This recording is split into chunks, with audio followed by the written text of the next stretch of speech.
Have you done any illegal drugs since you've been mayor? Have you tried to obtain the video, sir? First, it was denial. I do not use crack cocaine, nor am I an addict. 6 months later, confession.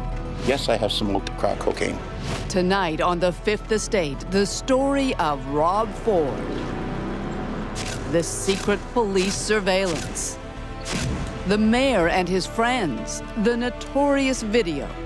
And for the first time, the man who was trying to sell it. He's in a chair, he's sitting back.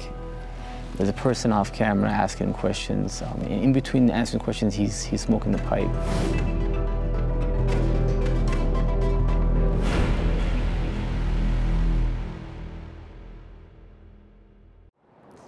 Good evening, I'm Gillian Findlay. If you have a pulse and you own a television set, we're going to assume you've heard something about our story tonight.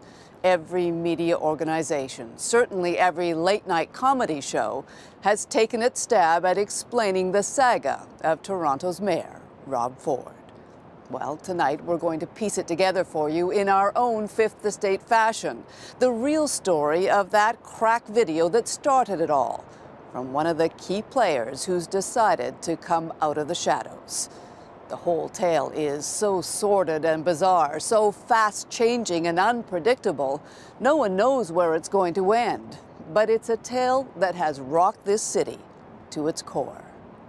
Oh my God! Oh my God, run!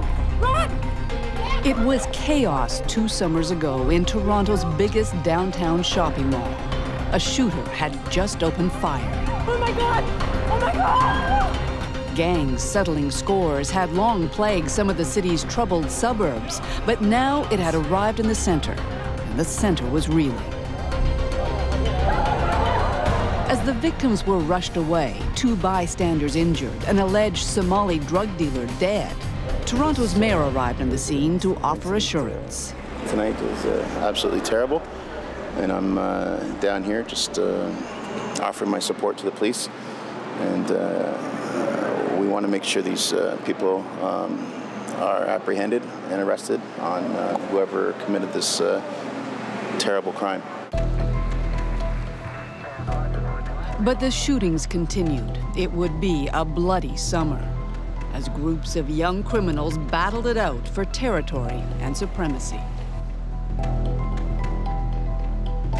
In July, the mayor appeared with his chief of police, promising a crackdown, the 2 most powerful men in the city. What neither could know is that in less than a year, one would stand accused of being part of the drugs and gangs culture he was vowing to stamp out. The other would be among the accusers. We're all shocked by seeing such that kind of brazen kind of violence take place in a public area like that. The mood was, we knew it was not good. Mohammed Farah is a community organizer in one of the neighborhoods often associated with violence. Dixon, it's called, home to thousands of Somali immigrants. In a tough place, Farah has earned a reputation as a peacemaker. He says few in Dixon had much hope the mayor's crackdown would make a difference. Nobody really paid attention to the message that came out of the chief and the mayor, because it wasn't something that we could relate to, you know what I mean? Like, it wasn't something that we could say, okay, yeah, well, they're gonna protect us. Like, people get shot every day. They didn't believe that it was going to make any difference in your neighborhood? No, not neighborhood, no.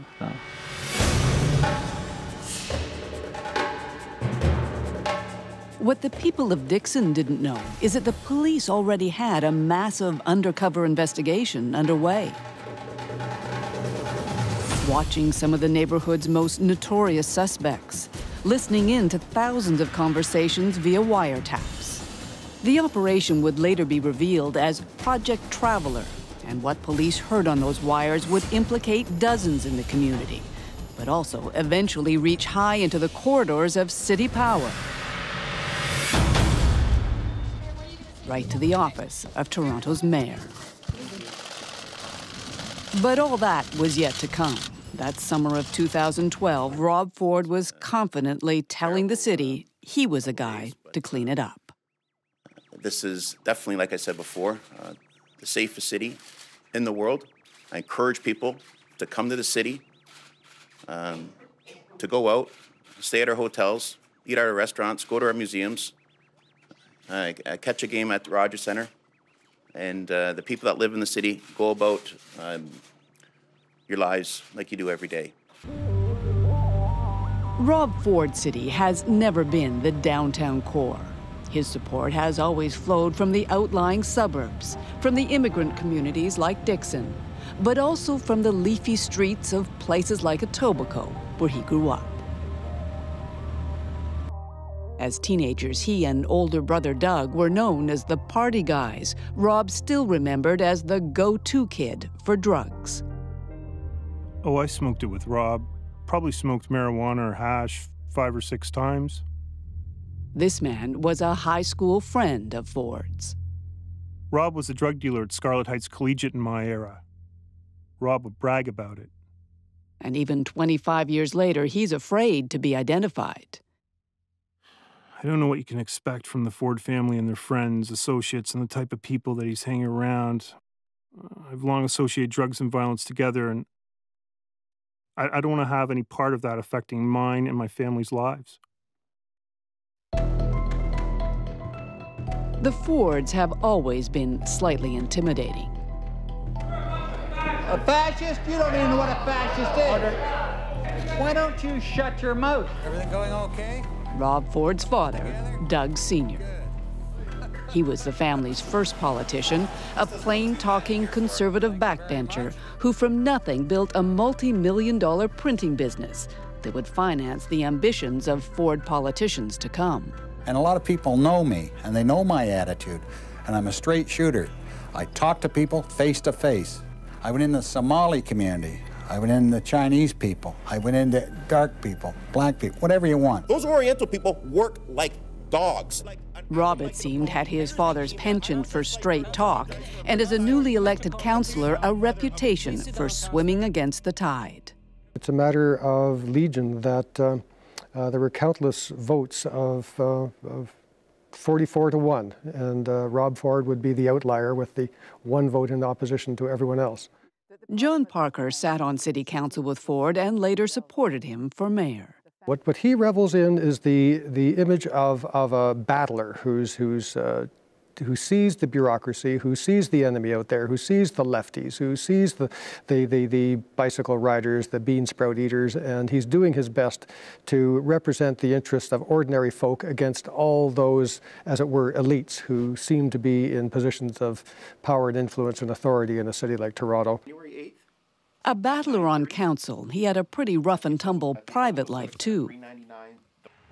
In 2006, a drunken Rob Ford was removed from a hockey game after calling a fan a right-wing commie bastard and asking his wife if she wanted to get raped in Iran. When the couple complained, Ford at first denied even being at the game. He later apologized. All I can do is say I'm sorry. I've said that, and I sincerely mean it, and just got to keep doing my job. Sound familiar? When a story went round that he'd once been arrested for drunk driving in Florida, Ford insisted that hadn't happened either.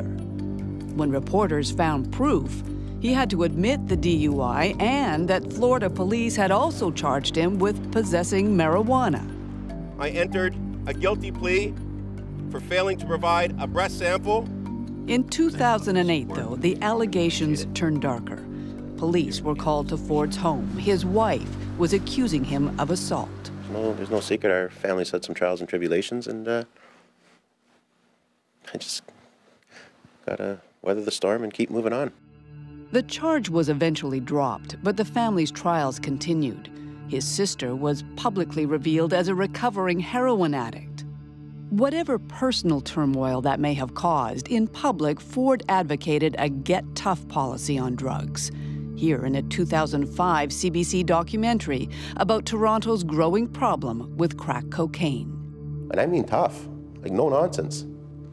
And this bleeding heart approach is not working. What are they going to do to our families? What are they going to do when they break into your house for $5? If it's as highly addictive as everyone's saying, they'll go crazy for it. Tough guy, tough love. Whether it was coaching at-risk high school kids or saving taxpayers another dime, Councillor Ford was always in the game to win. Elected! Elected! And in October 2010, he did, becoming mayor of Canada's largest city. We focused on watching taxpayers' money, and we're going to put an end to the gravy train.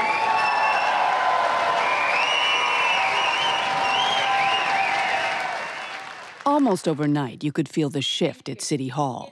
His predecessor had chosen Ontario's top judge to swear him into office. As his special guest, Rob Ford chose this man. Well, actually, I'm wearing Pinko for all the Pinkos out there that ride bicycles and everything. I thought I'd get it in. The mayor is now stepping onto the scale, no pineapples, and I haven't seen in fact exactly 330 pounds of fun. Never a natural in front of the cameras, it's clear in those early days the new mayor was trying, courting the media with his public efforts to lose weight. I weighed at 329, sorry.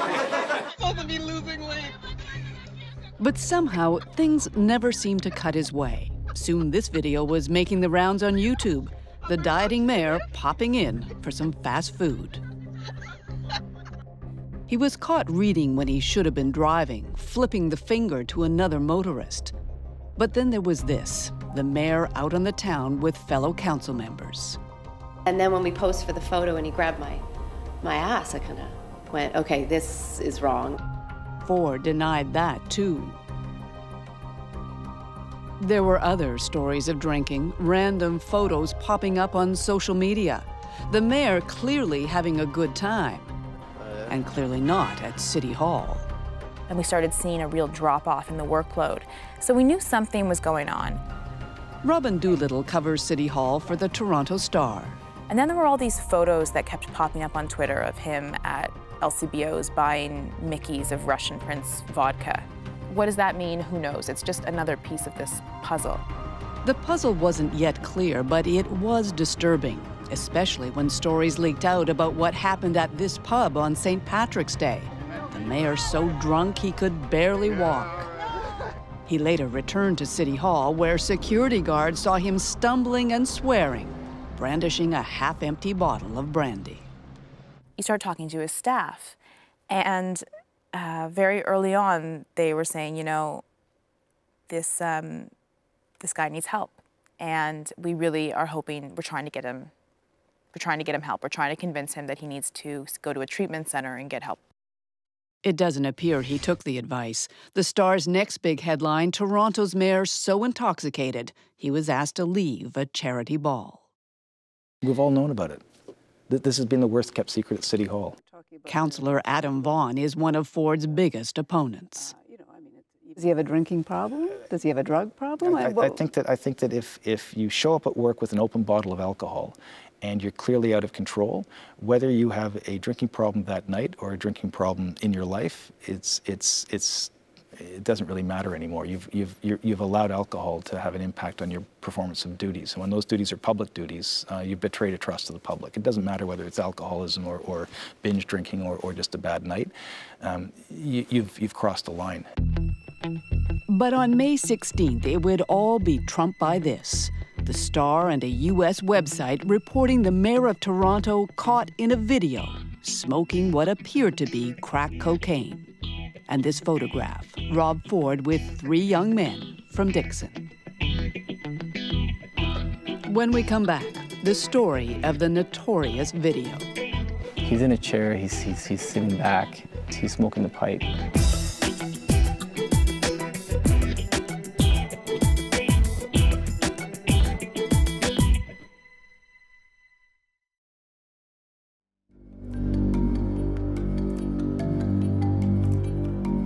The Toronto neighborhood of Dixon has a long reputation for guns and gangs. But tucked in behind the high-rises, a bungalow that will play an important role in the story of Rob Ford. I heard his name come up as someone that kind of hangs out or once in a while comes there, drives through and watches a hockey game, has a few beers, jokes with these, you know, with some of the guys in the house. That was 2011, but community worker Mohammed Farah says soon the rumors weren't just about beer. Last summer is when I heard that the mayor does hardcore drugs, crack cocaine, for example.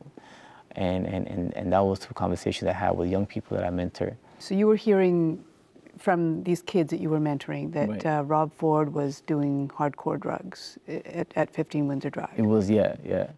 And, that was a general rumor that was in the community. and then one day last January, a young man approached him with something very specific. So he showed me one video of Mayor Rob Ford, and when I seen that video, it was pretty shocking. I think I was taken back by it. You are one of the very few people who has actually Right. seen this video. So Right. can you describe what you saw? He's in a chair. He's sitting back. There's a person off camera asking him questions. And in between answering questions, he's smoking the pipe. Okay. Yeah. It was Easter morning when Toronto Star reporter Robin Doolittle got a call. I got a phone call around 9 a.m. from a young man, and he said he needed to speak with me urgently, and he was very nervous. He said that he had a video of the mayor of Toronto smoking crack. Mm-hmm. Was this somebody you knew, it had previous encounters with? No, I had no idea who this person was, but there was just something about the tone of his voice that it sounded sincere. So Doolittle asked the man for a meeting. In its coverage of the story, the Star describes the man as the broker, his identity secret. We can now reveal the broker was none other than Mohammed Farah, tonight telling his story publicly for the first time. Mohammed, why are you doing this interview? People need to know the truth. I think people need to know what happened from the beginning of the story, tell what's going on right now. I think I'm in a person that could fill in those gaps. Why did he, so he comes to you, he says he's got a video. Right. What did he want you to do with it? He made up his mind that he wanted to sell the video at that time. He said, look, I want to get married. You know, I have a girl, I do love her. She's not happy with having, she wants to have something more concrete for her future. And I feel like I need to leave the city to start over again. Farah won't name the man who showed him the video, but the Star reported it was Mohammed Siad, an alleged Dixon gang member and drug trafficker. In the beginning, Doolittle was confused about what the two men were really after. Initially, they were talking about doing this for altruistic reasons. They want this story out. This is important. The mayor shouldn't be doing this. He's exploiting these young people. And then on the other hand, saying, well, we want $100,000. The Star wasn't about to pay that, especially since their reporters hadn't even seen the video. And so Farah arranged another meeting. So we're sitting in this plaza. It's about 10 o'clock at night, in and around 10 o'clock. And he picked us up. He said, leave your cell phones and your bags in your car and get in this car. He drove them to the parking lot near the Dixon high-rises. And another young man came and sat in the back, and he had scabs up his arm, and he looked very nervous. He pulled out a cell phone and didn't want to talk, just wanted to get down to business. So what did they show you? The second that the phone turned on, it was obviously Rob Ford. He's wearing a white button-up shirt that's kind of got short sleeves, and it's hanging open by the chest, and he's obviously completely out of it. The mayor says, yeah, Justin Trudeau's a fag. And around this point, he holds up what's in his hand, and it's a clear tube. And then in the other hand, with a lighter, he cooks it from below and inhales and exhales, and smoke comes out. And he was clearly kind of cooking it from below like a crack pipe, as opposed to curling it around like a marijuana pipe or a tobacco pipe.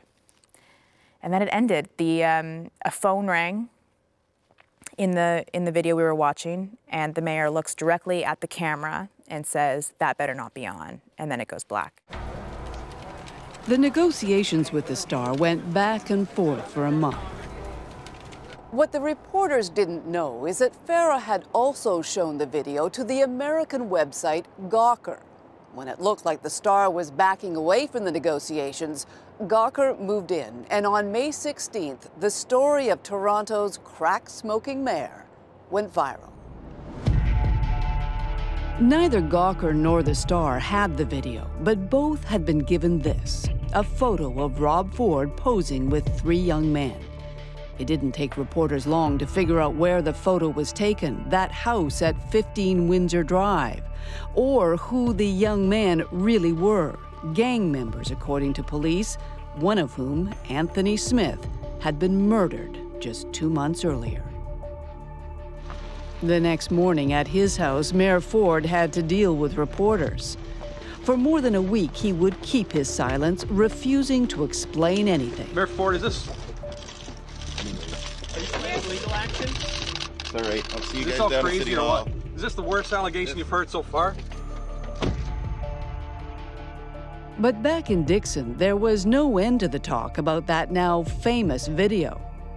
When Gawker announced it was raising money to buy the tape, it became hot property, and Dixon became a magnet for all kinds of visitors. There were some people in the neighborhood, I would say people that are in organized crime, that drove in and showed people a suitcase of money, said, hey, look, whoever has video, put them in contact with us. This is their cash, this is their money. They were literally showing people suitcases of money? Yeah. Yeah, coming in fancy cars and showing cash. Look, I want, tell them, here's my number, give them a call. But it wasn't just gold diggers who were looking for the video. Farah started hearing about phone calls from people he was told had close connections to the mayor. There were phone calls coming in from people claiming to be ex-military, claiming to be police officers, saying, look, if you guys don't pass the video or find the video, we'll arrest you guys or we'll have you guys executed or some crazy stuff like that. There were threats made There were to actual people threats made, yeah. on behalf of the mayor or the mayor's office? On behalf of the mayor's, right. They said they were calling on behalf of Rob Ford. Right. Were people scared during those days? I mean, yeah, people were scared, yeah. Now, don't forget, while all this furor was happening over the video, police still had those wiretaps running for their guns and gangs investigation. Dozens in Dixon were under surveillance, so whatever was being discussed was now part of a police investigation that would soon be expanded to include that video. Farah says as soon as the media storm hit, his contact disappeared. He was gone before the article, even the next day it was in the papers. That same night he left. And what happened to the video? I have no idea. Did you ever hear of it or see it again? No, that was the end of it. 8 days later, Toronto's mayor finally gave some answers. I do not use crack cocaine, nor am I an addict of crack cocaine. As for a video, I cannot comment on a video that I have never seen or does not exist. When we come back, police descend on Dixon. And the mayor's behavior puts the chief in a tough spot. As chief of police, are you shocked?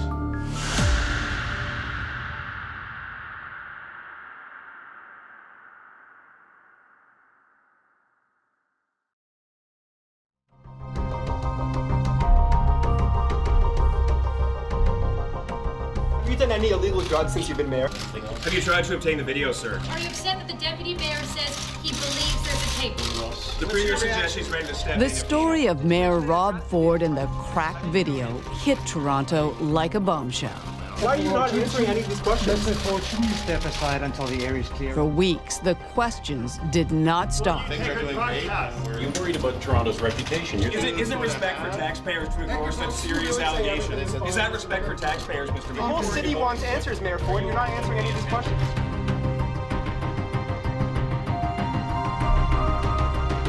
Mayor Ford, what if the deputy mayor asks you to resign, will you?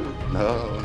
Did Norm Kelly ask you to Do you have take anything some to say time about off, St. Mayor? Patrick's Day 2012? Were those allegations about St. Patrick's Day true, Mayor? As the embattled mayor hid from the media, police were planning a bold move. Early morning, June 13th, tactical teams from 17 different police agencies descended on the neighborhood of Dixon. It was the culmination of that secret guns and gangs investigation they'd started a year earlier. Among the apartments targeted, the one where Mohammed Farah and his mother lived. I heard 2 bangs, and I thought it was someone shooting the hallway or there was some kind of fight going on.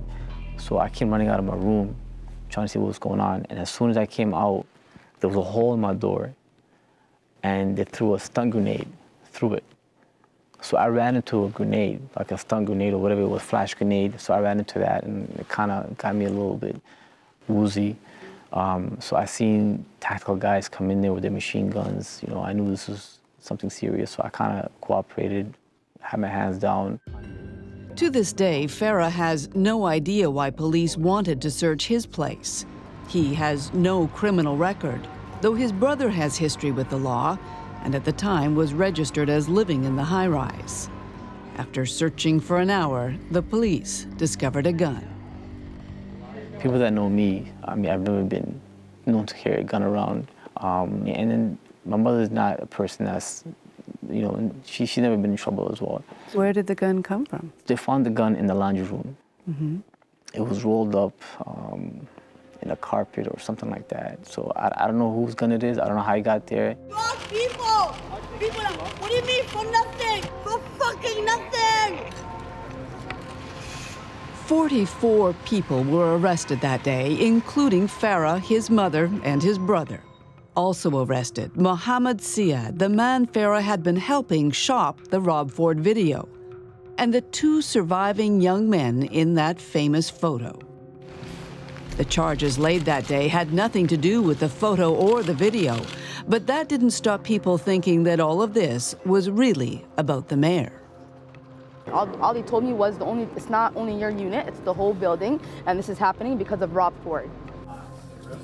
When he was asked whether the raid had anything to do with Rob Ford, Chief Blair had a chance to exonerate the mayor, but he ducked the question. Not able to disclose any of the investigative methodologies that were employed in this case, or to disclose any of the evidence that is obtained. There's an appropriate place for that evidence to be made public, and it is through a court of law.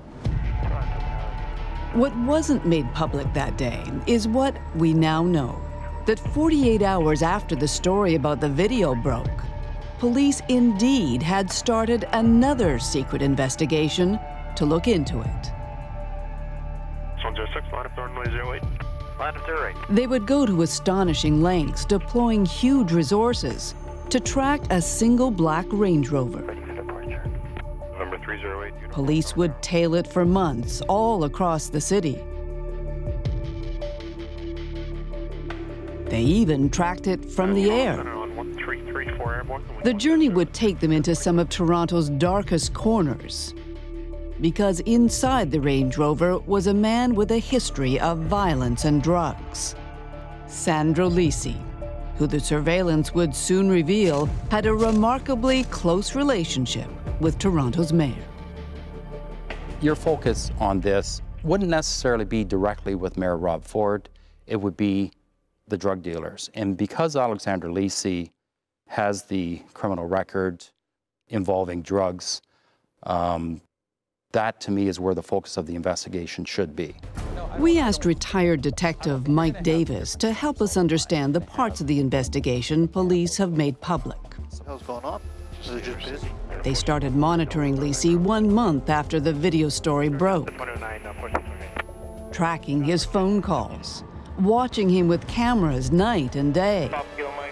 Among the places they followed him to was that infamous house at 15 Windsor Drive, and to more than 20 meetings in all kinds of places with the mayor. On several occasions, police watched as packages were left. 37 short final, win 1. And then there was an evening in July. Security cameras caught some strange comings and goings at this Esso station. The station is just 350 meters from Rob Ford's home, and yet there's the mayor heading to the bathroom. A few minutes later, Lisey is spotted arriving, carrying a manila envelope. He buys something, he looks around, and then still holding the envelope, he passes very close to the passenger side of the mayor's car. 3 minutes later, the mayor is back, gets into his car, and drives away. All pretty suspicious to Mike Davis. Well, first of all, the behavior of Lisey. I mean, his behavior is typical of a person involved in drugs. That is either trafficking drugs or being he's participating in the drug trafficking business. His behavior it cries out. But despite that behavior, police do nothing to stop either Lisey or the mayor. They certainly don't get a search warrant. And who's to say if Ford would ever allow you into the car to search his car? You had no grounds to do that anyways, as far as that goes. Even though there's published reports accusing him of smoking cocaine, he's associating with known drug dealers, you've had him he and Lisey under surveillance for months at a time with all kinds of suspicious meetings. You don't have grounds at that point to check his car and say, "Excuse me, Mayor Ford, but we want to know what's in that package"?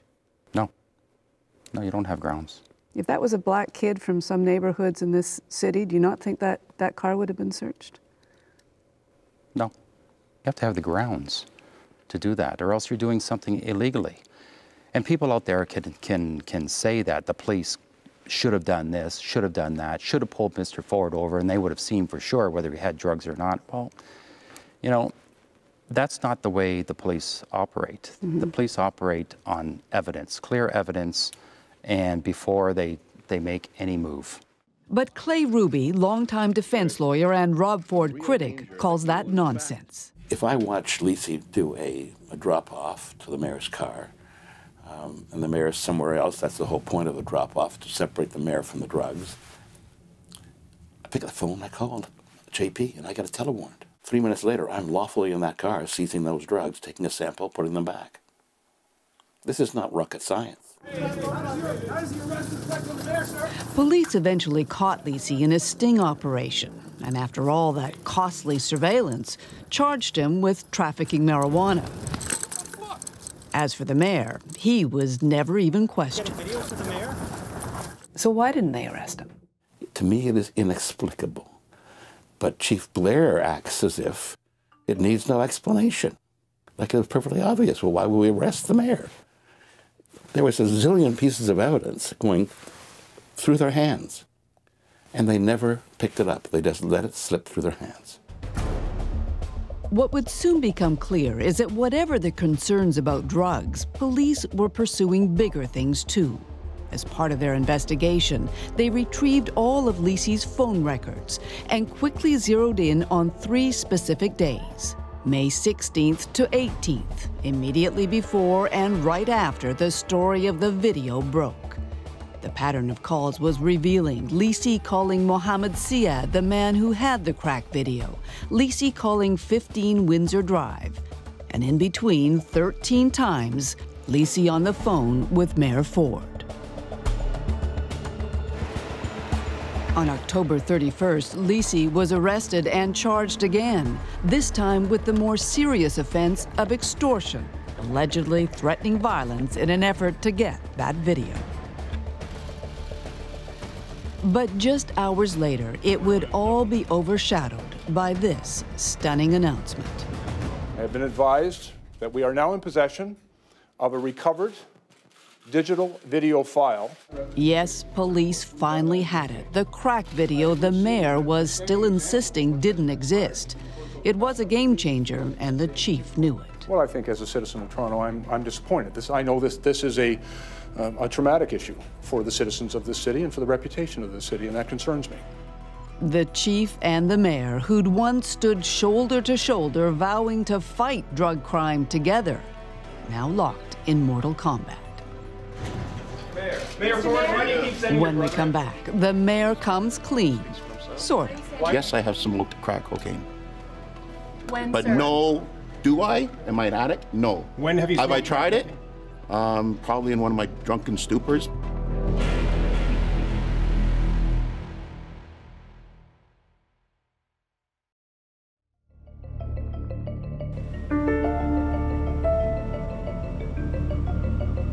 The speed at which it all unraveled was breathtaking. For half a year, Toronto's mayor had insisted there was no video showing him smoking crack cocaine. Alexander, what's your relationship to the mayor?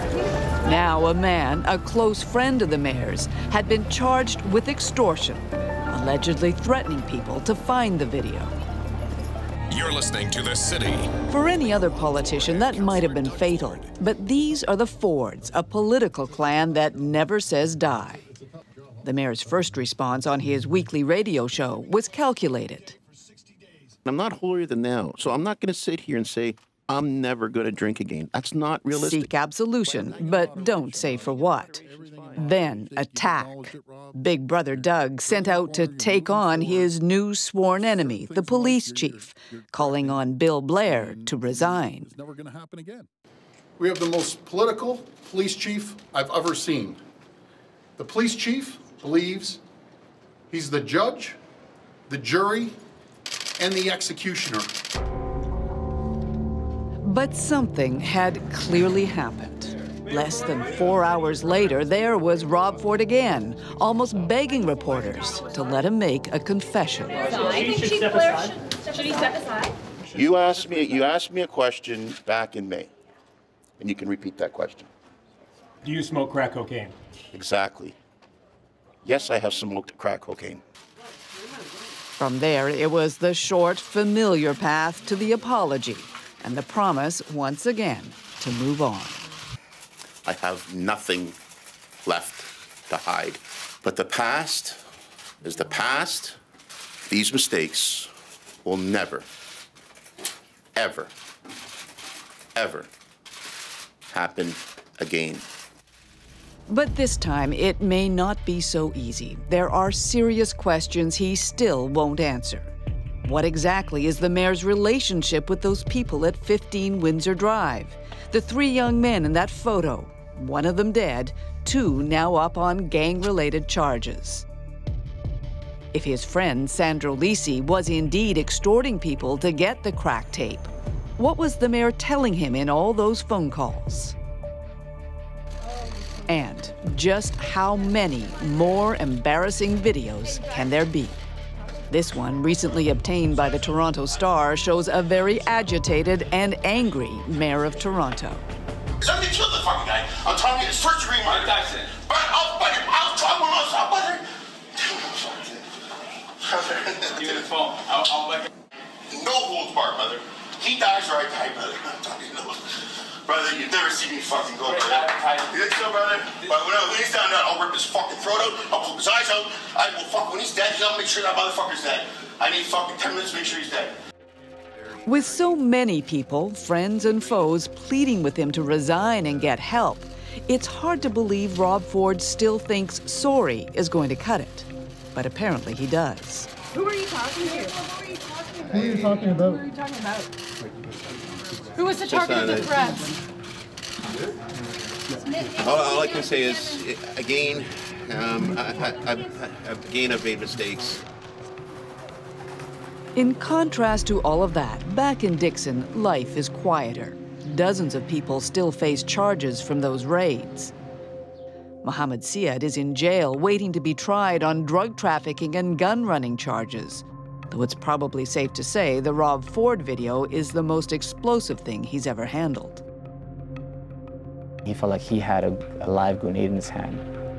As for the would-be broker, Mohammed Farah, he's awaiting his own trial on that gun possession charge. But he has no regrets about his decision to come out of the shadows. I felt like if I didn't come out and tell my story and kind of at this moment, at this crucial moment, that my community would be affected and our voice will be lost. Why should we believe what you're saying? I'm telling you the video that I've seen. I'm not trying to make you believe anything. I'm telling you facts. The fact he finds most troubling is what he calls the hypocrisy revealed by the whole saga of Rob Ford.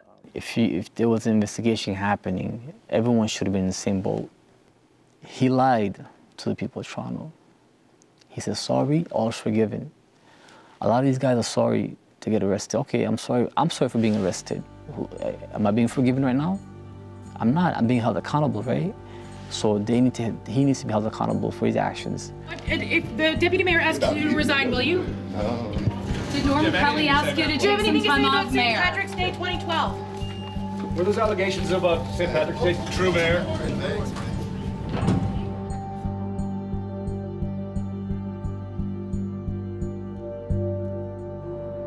Now, it's hard to believe that in a story that's already had so many twists and turns, that everyone is predicting even more bombshells to come. As amazing as it may seem, there is another city that once went through this, an embattled mayor caught using crack cocaine. Bob McEwen brought back that story from Washington, D.C., and you can find it on our website. But stay with us now. The Fifth Estate will return.